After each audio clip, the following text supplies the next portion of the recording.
Outside the station sits Canadian National 6015, a mammoth of a machine that has rested here since 1972. And this is important because in 1959, Canada's largest steam locomotive, CN 6060, was retired and placed on a siding in Winnipeg, awaiting to be scrapped.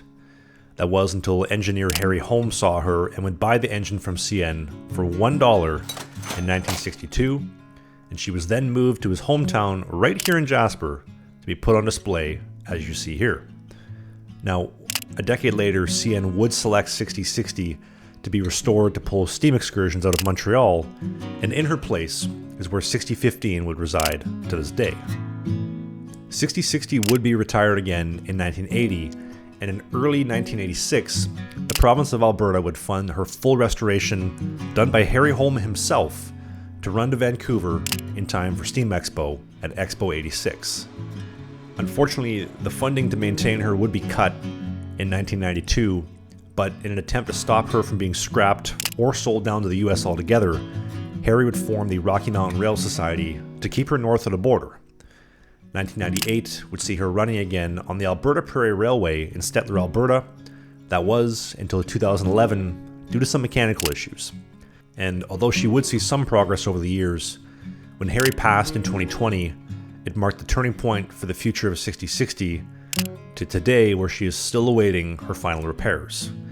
Now, I did ride the Alberta Prairie Railway this summer, and at the very end, I got the lucky opportunity to see 6060 up close and personal. And believe me when I say that this footage I'm showing you does not do it justice. She is truly an absolute monster. I mean, I am 6'5", and I look tiny compared to these massive driver wheels and the subsequent pistons. I mean, this was a mountain class locomotive, but with Union Pacific restoring the big boy down in the US as a giant marketing tool, and the Canadian Pacific following suit with the Empress 2816, I thought that would light a bit of a fire under CN to bring 6060 back to life, but as things sit presently, that doesn't seem likely. But I did do my part and bought a membership over the summer to try to help with that restoration process, and I will put a link in the video description if that interests you as well. Such a sad state, but it really underlines the fact that in Canada, it feels to me anyway, like we're taught to hate our history, to throw it out, to, in a lot of cases, scrap it and forget about it.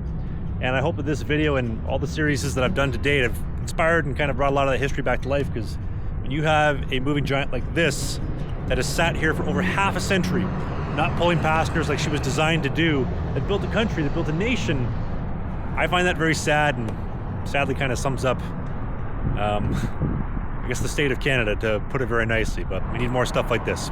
It's a real shame. This was a clip for a full-length show. If you want to watch the full episode of the clip you just saw, click right here, you get the full show, and they go up live every single Sunday. If you want more clips of what you just saw, click right here, you can see the next great hit.